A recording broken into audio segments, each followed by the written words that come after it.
Hello friends, welcome to gaps classes. दोस्तों, इस video में हम टॉपिक पढ़ेंगे client server architecture. One of the most important topic है, सबसे इंपॉर्टेंट टॉपिक है। और इसमें आपको एक्चुअली ये पता चलेगा, आप इंटरनेट पे काम करते हो तो वहां पर वर्किंग कैसे होती है।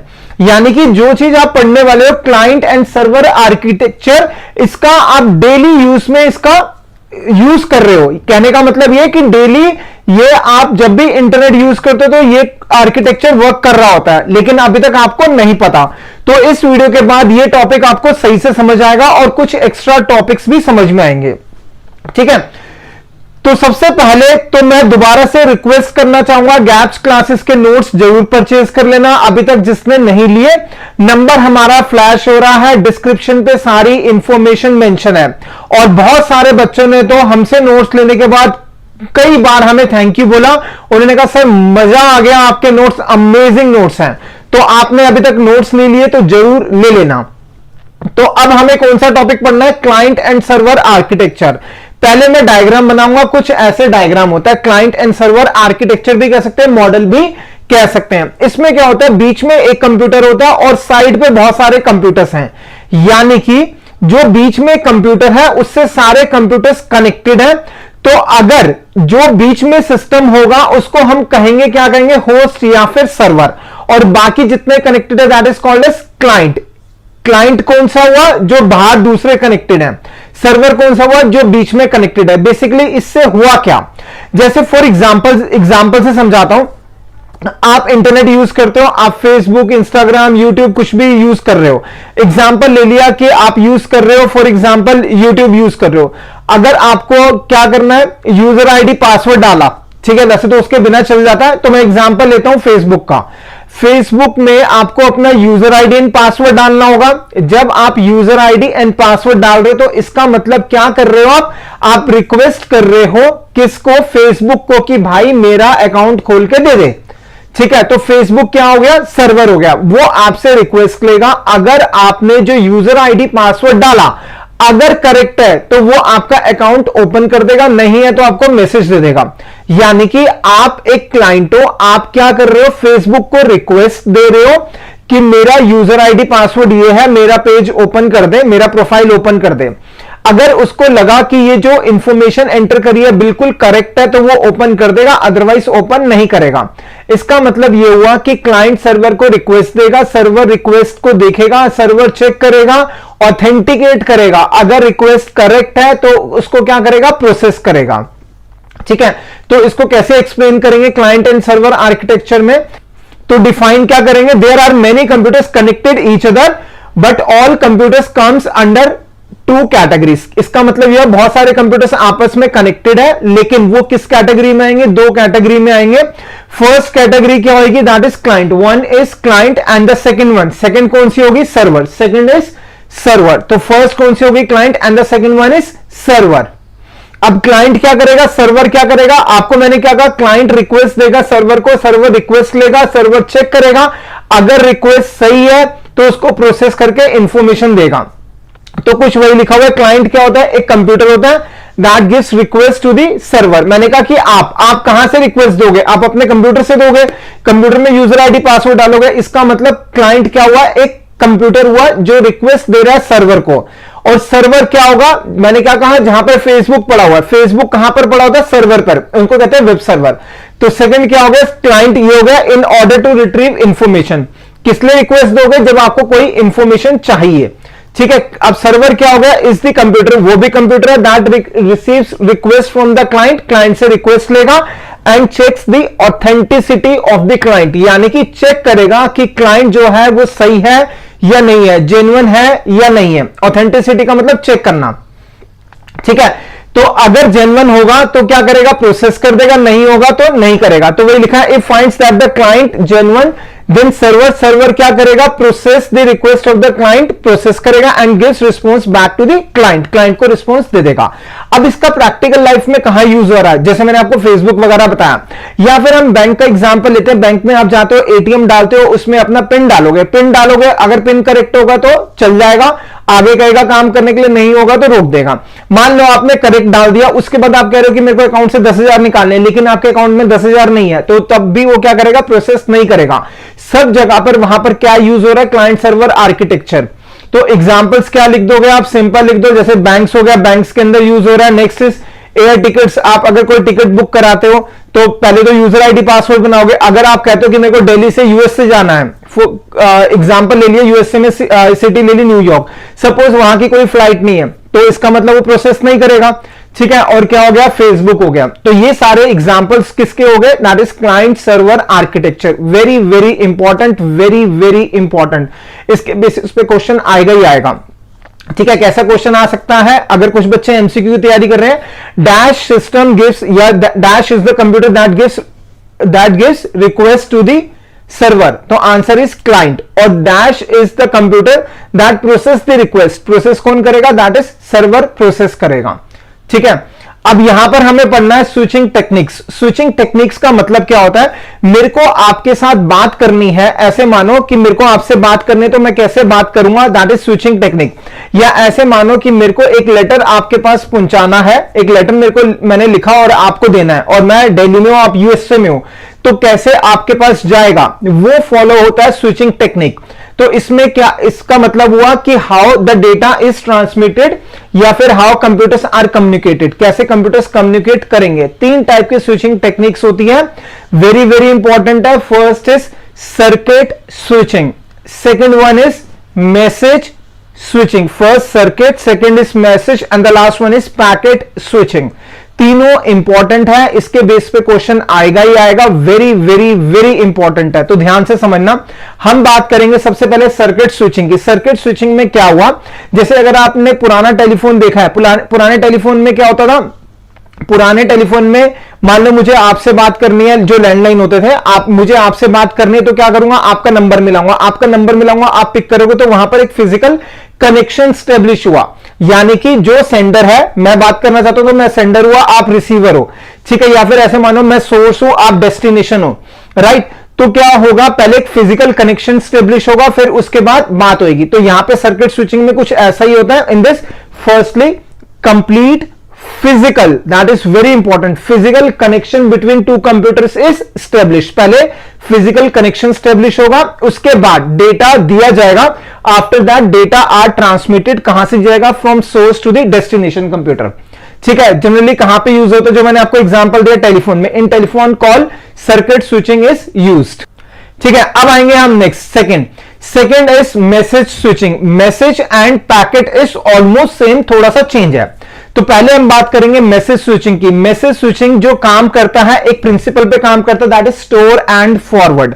अब मैं इसको एग्जांपल से समझाता हूं। जैसे फॉर एग्जांपल, आप न्यूयॉर्क में बैठे हो, आप अमेरिका में बैठे हो, मैं दिल्ली में बैठा हूं, मुझे एक लेटर आपके पास भेजना है, तो मैं कैसे भेजूंगा, इंटरनेट के थ्रू नहीं भेजना, मेरे को फिजिकल भेजना है, तो कैसे भेजूंगा, हमारा डायरेक्ट फिजिकल कनेक्शन तो स्टैब्लिश हो नहीं पाएगा, तो मैं अपने कोरियर वाले को दूंगा, कोरियर वाला लेगा, उसके बाद क्या करेगा, वो एक ऐसी जगह पर लेके जाएगा जहां से सारे के सारे कोरियर्स जाते हैं यूएसए के पास, ठीक है। तो वहां से वो फ्लाइट में जाएगा। अब यूएसए में कहां पर जाएगा, जरूरी नहीं है, सपोज आप न्यूयॉर्क सिटी में हो, जरूरी नहीं है कि वो न्यूयॉर्क सिटी में जाए, वो कहां पर जाएगा, सपोज बीच में वॉशिंगटन आ गया, वहां पे चला गया, अब वहां से जाएगा कहां पर, न्यूयॉर्क पे जाएगा, यानी कि बीच बीच में क्या है, कुछ स्टेशन आ रहे हैं, उन स्टेशन से पास होगा, ठीक है। जैसे पोस्ट ऑफिस का एग्जांपल लेते हैं, अगर आप लेटर डालते हो दिल्ली से मान लो मुंबई पे भेजना है, तो क्या होता है, पहले लेटर बॉक्स होता था, अब तो कम यूज होता है, तो क्या करते थे, बॉक्स के अंदर लेटर डाल के आते थे, तो पोस्टमैन आता था, वहां से लेटर निकालता था, लेके जाता था कहां पर, पोस्ट ऑफिस, तो वहां पे वो सेग्रीगेट करता था कौन कौन सी जगह का है,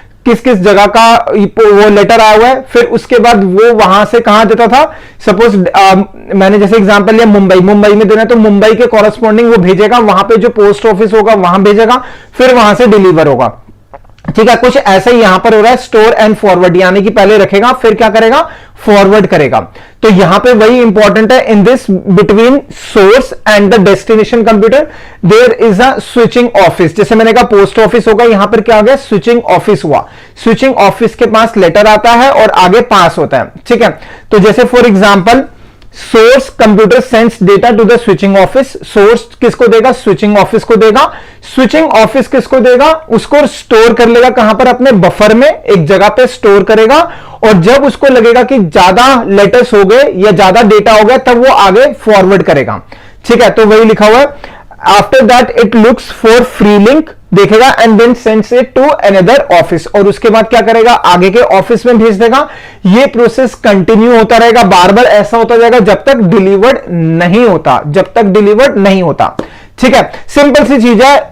हमने दिल्ली से मुंबई एक लेटर भेजना है, पोस्ट ऑफिस में जो बॉक्स होता है वहां पे हमने डाला, जो पोस्टमैन आया उसने लेटर निकाला, कहां पे लेके गया? पोस्ट ऑफिस लेकर गया। यहां पे कौन सा आ गया? यहां पे स्विचिंग ऑफिस आ गया, वहां पर लेकर गया, वहां पर उसने लेटर को स्टोर करा। अब मान लो एक जगह का मुंबई का सपोज एक लेटर है, तो क्या वो भेजेगा? नहीं भेजेगा, वो रख लेगा, कुछ टाइम के लिए रख लेगा, देखेगा अभी 2 4 5 और आ जाए फिर एक साथ भेजेंगे। ठीक है, कुछ ऐसा ही यहां पर हो रहा है, स्टोर एंड फॉरवर्ड। पहले स्टोर करेगा बफर में, कहां पे? Buffer. Buffer word is very very important, वहां पे स्टोर करेगा और उसके बाद क्या करेगा? देखेगा जब फ्री हो जाएगी जगह, जा सकता तब भेज देगा। ठीक है, now and the last one is packet switching. बिल्कुल सेम वर्क कर रहा है, किसकी तरह काम कर रहा है? जो हमने मैसेज सीखा, लेकिन इसमें क्या है? ध्यान से समझना, वेरी वेरी इंपॉर्टेंट है। In this there is a limit on block size of data, यानी कि डेटा के साइज के ऊपर लिमिट है।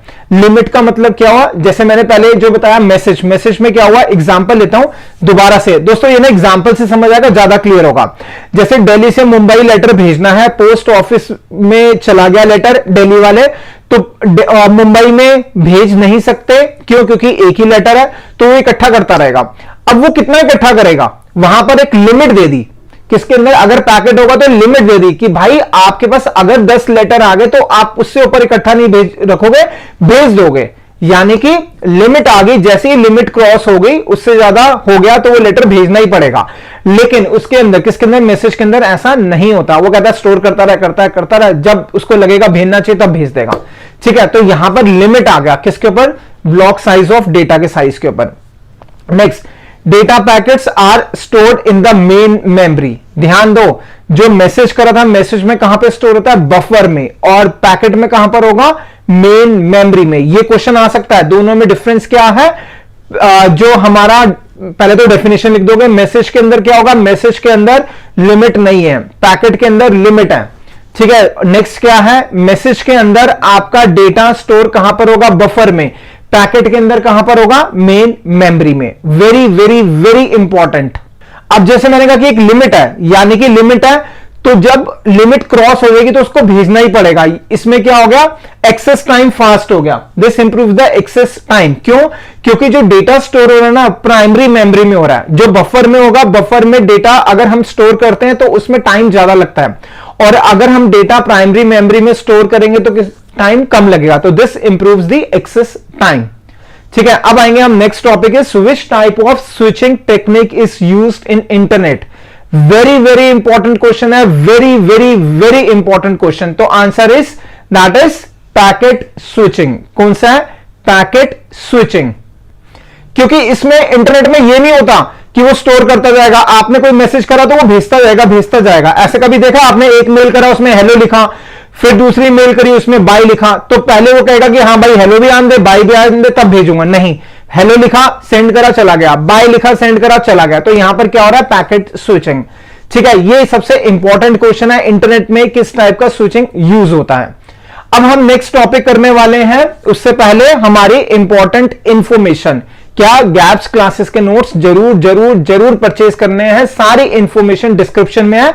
हमारा बीच बीच में नंबर भी फ्लैश होता है, व्हाट्सएप करके आप इंफॉर्मेशन लेना चाहो तो ले सकते हो। अमेजिंग नोट्स हैं, हर बच्चे को लेने चाहिए। ठीक है, अब हम पढ़ेंगे ईमेल। अधिकतर आप लोग इंटरनेट पे ईमेल यूज करते होगे ना। ईमेल की सबसे पहले तो फुल फॉर्म होती है, क्या है? ई का मतलब इलेक्ट्रॉनिक मेल। ये क्या हो गया? इलेक्ट्रॉनिक मेल, यानी कि कोई भी मैसेज अगर आप इंटरनेट के थ्रू भेजोगे वो क्या होगी? हमारी ईमेल। ठीक है, तो वही डेफिनेशन है, it is a medium of exchanging messages between users के बीच में मैसेजेस को एक्सचेंज करना। ध्यान दो, एक ईमेल होता है और एक चैट होता है, इन दोनों में डिफरेंस होता है। ठीक है, वो हम आगे देखेंगे। तो ईमेल क्या हो गया? It is a medium of exchanging messages between user. Right. अब इसके अंदर क्या होगा, with the help of email आप क्या सिर्फ मैसेज मतलब hello hi how are you नहीं भेज सकते, साथ में वो तो भेज ही सकते हो, साथ में आप फोटोज भी भेज सकते हो, वीडियोस भी भेज सकते हो, पीडीएफ भी भेज सकते हो, वर्ड की फाइल, पावर पॉइंट की फाइल, कोई भी भेज सकते हो। ठीक है, तो वही लिखा हुआ with the help of email one can send messages, photos, audios, videos and documents. अब इसमें क्या होगा, फर्स्ट ईमेल किसने भेजी थी और किस ईयर में भेजी थी? फर्स्ट ईमेल भेजी थी रे टॉमलिंसन। किसने? रे टॉमलिंसन। किस ईयर में? 1971। कौन सी ईयर में भेजी गई थी? 1971। नेम ईयर याद रखना इंपॉर्टेंट है। ठीक है, नेक्स्ट। अब अगर ईमेल भेजनी है तो वेरी इंपॉर्टेंट क्या है, इंटरनेट होना चाहिए, इंटरनेट के थ्रू ही जाती है, साथ में वैलिड ईमेल आईडी होना चाहिए, किसका? जो भेज रहा है उसका भी और जो रिसीव कर रहा है उसका भी। ठीक है, तो वही लिखा है ईमेल भेजने के लिए क्या होना चाहिए, इंटरनेट से कनेक्टेड होने चाहिए, प्लस साथ के साथ क्या होना चाहिए, सेंडर और रिसीवर, सेंडर जो भेज रहा है, रिसीवर जो ले रहा है मेल, उसका वैलिड ईमेल आईडी होना चाहिए। वैलिड का मतलब है, जैसे फॉर एग्जांपल अभी समझाऊंगा, एग्जांपल से क्लियर होगा कौन सा वैलिड है कौन सा इनवैलिड है। ठीक है, तो सबसे पहले हम बात करेंगे वैलिड की। अच्छा, इसमें ध्यान देना, वैलिड में क्या होगा, इन एवरी ईमेल आईडी, कोई भी ऐसा ईमेल आईडी नहीं है जिसके अंदर @ यूज ना हो। इसका मतलब डोमेन नेम होना चाहिए, जैसे फॉर एग्जांपल gaps@gmail.com, gaps@facebook.com, तो @ का साइन जरूर आएगा। उसको @ के बाद जो लिखा जाता है, जैसे जीमेल हो गया, फेसबुक हो गया, @ के बाद, that is called as domain name. क्या होता है? Domain name. काफी बच्चे ना कमेंट्स में लिखेंगे सर फेसबुक में कौन सा ईमेल आईडी क्रिएट कर सकते हो, ईमेल तो नहीं भेज सकते। बिल्कुल नहीं भेज सकते, वो तो मैंने एक एग्जांपल दे दिया। ठीक है, तो डोमेन नेम क्या होता है? किसी भी साइट का नाम। तो जब भी ईमेल आईडी होगा तो क्या होगा? नाम होगा, जो भी आप रखना चाहते हो, @gmail.com, एग्जांपल ले लिया मैंने। ठीक है, अब यहां पे वैलिड ये है, क्या है, @ जरूर आएगा, डोमेन नेम के बाद .com, .co, .in, ऐसे भी बहुत सारे होते हैं, वो आ सकते हैं। इनवैलिड कौन सा है? नीचे इनवैलिड है। इनवैलिड क्या है? ध्यान दो, @com लिख दिया, @ के बाद डोमेन नेम का नाम, फिर डॉट आना चाहिए। @ के बाद क्या आना चाहिए? डोमेन नेम का नाम और डॉट आना चाहिए। ठीक है, अब स्टूडेंट कहेंगे सर लास्ट वाला तो सही है, इंडिया स्पेस गैप्स @gmail लिखा हुआ है, gmail.com, @ के बाद जीमेल भी ठीक है, .com भी सही है, लेकिन कभी भी ईमेल आईडी के अंदर स्पेस नहीं आता। क्या नहीं आता? स्पेस नहीं आता। कौन कौन से वैलिड है? अल्फाबेट्स, करेक्टर्स, स्पेशल करेक्टर कुछ कुछ जगह पे यूज कर सकते हो आप, लेकिन स्पेस यूज नहीं कर सकते। ठीक है, तो ये वैलिड इनवैलिड की बात हुई। अब हम बात करेंगे कुछ टर्म्स है रिलेटेड टू ईमेल। ईमेल से कौन कौन सी टर्म्स रिलेट होती है, आपने कई बार देखा भी होगा, मेल करा होगा, लेकिन आपको उसके बारे में पता नहीं होगा। तो इसमें 4 टर्म्स पढ़ेंगे। सबसे पहले हम पढ़ने वाले that is mail box. Mail box के बाद सीसी, 2 बार लिखा है CC, third is BCC and the last 4th one is junk mail. तो ये चारों टिप्स पर होने चाहिए। तो सबसे पहले हम बात करेंगे फर्स्ट की, that is mail box. Mail box क्या होता है? मेल बॉक्स जैसे वर्ड बता रहा है, एक बॉक्स जहां पे सारी मेल्स आती है, बस वही होगा, दैट इज मेल बॉक्स। तो ये क्या लिखेंगे हम? कुछ ऐसे ही लिखोगे सिंपल। मेल बॉक्स क्या है? Is the destination. डेस्टिनेशन मतलब जहां पर मेल्स आएगी। Is the destination where email is being, जहां पर ईमेल क्या है? Is being delivered. Is the destination where email is being delivered, जहां पे ईमेल डिलीवर होती है। ठीक है, नेक्स्ट। अब ये कहां पर होता है? ये रिमोट जगह पर होता है, लेकिन यूजर उसको डाउनलोड कर सकता है। तो क्या लिखा? It is available on remote server but user can download it. User क्या करता है? डाउनलोड कर सकता है एट ओन सिस्टम। जैसे अगर मैंने आपको मेल भेजा, जब मैंने आपको मेल भेजा तो सपोज जीमेल पे भेजा, तो जीमेल को आप ओपन करोगे, जीमेल कहां पर पड़ा हुआ है? जीमेल तो इसका मतलब गूगल कहां पर है? कहीं ना, वो भी एक तरह से वेबसाइट है, वैसे सर्च इंजन है, अभी ऐसे मान के चलो साइट है। कुछ भी चीज कहां पर होती है? सर्वर पे। वो कहां होता है? रिमोट, कहीं दूर जगह पे पड़ा होता है। तो इसका मतलब जो आपने अपना ईमेल आईडी बनाया हुआ, उसमें जो भी डेटा जा रहा है वो मेल बॉक्स में जा रहा है, और वो मेल बॉक्स कहां पर है? रिमोट सर्वर पर है। यूजर अपने सिस्टम पे उसको डाउनलोड करके यूज कर सकता है। कई बार आपने देखा होगा कि आपको, जैसे मान लो आपने नोट्स परचेज करे, मैंने आपको नोट्स भेज दिए पीडीएफ के फॉर्म में आपके मेल आईडी पे, आपने उसको डाउनलोड नहीं करा, तो यानी कि वो कहां पर है? रिमोट सर्वर पे पड़ा हुआ है। आपने डाउनलोड कर लिया तो आप उसको यूज कर सकते हो। इसका मतलब आप यूज कर सकते हो कब? जब डाउनलोड कर लोगे। ठीक है, तो ये हो गया मेल बॉक्स। मेल बॉक्स क्या हुआ? इज द डेस्टिनेशन, एक वो जगह जहां पर सारी मेल्स होती है।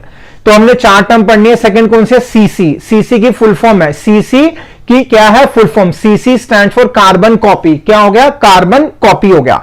अब बेसिकली क्या होता है कि सपोज करो मेरे को 10 बंदों को मेल करनी है, ठीक है, और साथ में मेरे मैनेजर है, मैं ये चाहता हूं कि मेरे मैनेजर को भी पता हो कि मैंने उन 10 बंदों को मेल करा।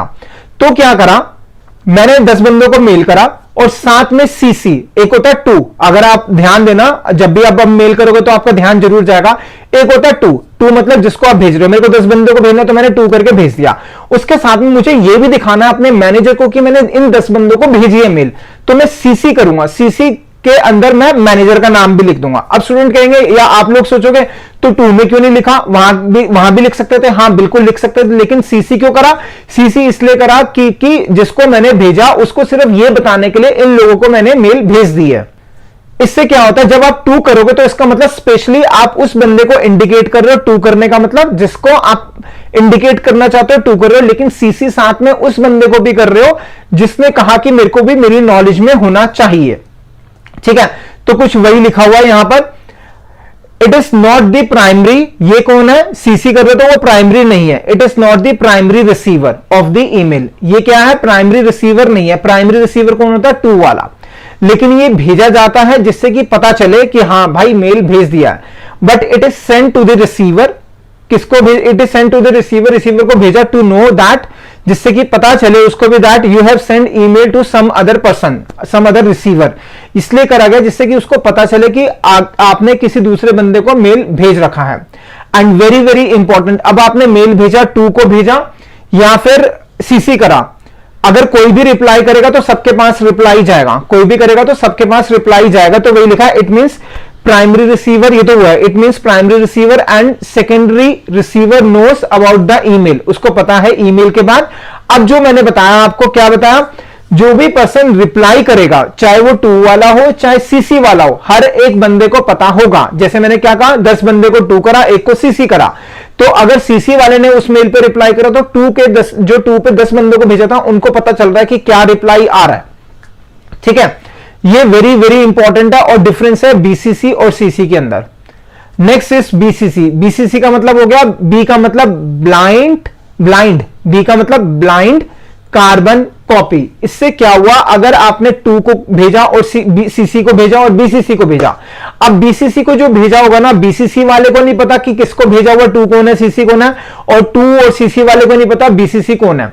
सिर्फ हमने क्यों करा, हम चाहते हैं कि दूसरे बंदे को पता चले, हर एक को, मतलब मुझे तो पता है मैं भेज रहा हूं, तो मेरी नॉलेज में मैंने इन सबको भेज रखा है, इन सबको बता रखा है। तो if email mark to BCC will not be known to the primary, primary वाले बंदे को, रिसीवर को नहीं पता होगा, and the secondary person, secondary person को भी नहीं पता होगा, ठीक है। इसका मतलब किसी को भी नहीं पता।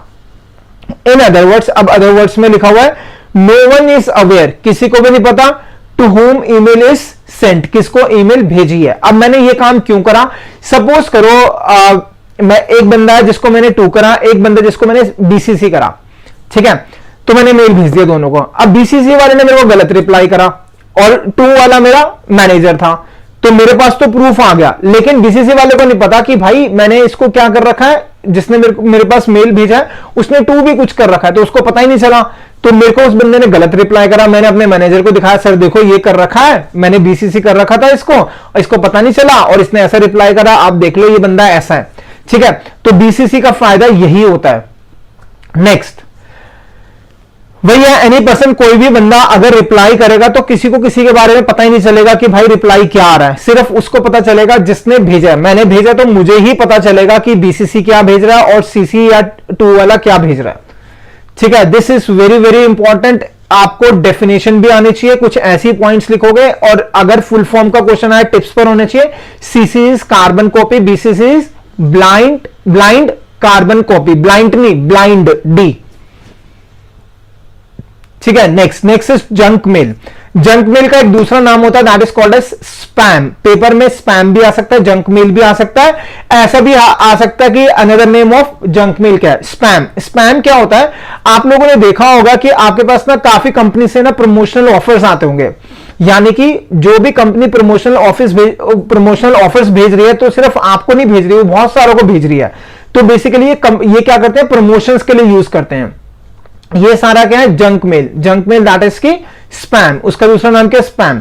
तो जंक मेल क्या है? आर अनसॉलिसिटेड, ये word is very very very very important. Unsolicited email sent by the companies भेजती है, पॉलिटिकल पार्टीज भी भेजती है अपने प्रमोशन के लिए to hundreds of millions of people. मतलब एक मेल भेजा 100 लोगों को, 1000 लोगों को, लाखों लोगों को चला जाएगा, पूरे वर्ल्ड में चला जाएगा। तो that is called as junk mail या फिर स्पैम।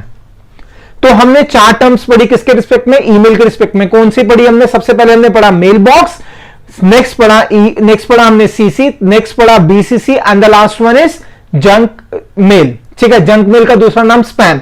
मैं बार बार फोकस कर रहा हूं जंक मेल का दूसरा नाम स्पैम, एग्जाम में क्वेश्चन आ सकता है। तो दोस्तों very very important, gaps classes के नोट्स जरूर लेने हैं। डिस्क्रिप्शन में सारी इंफॉर्मेशन है, बीच में नंबर फ्लैश हो रहा है, आप कॉल करके व्हाट्सएप करके इंफॉर्मेशन ले सकते हो। तो ठीक है दोस्तों, हम मिलेंगे नेक्स्ट वीडियो में। Thank you so much for watching the video of gaps classes.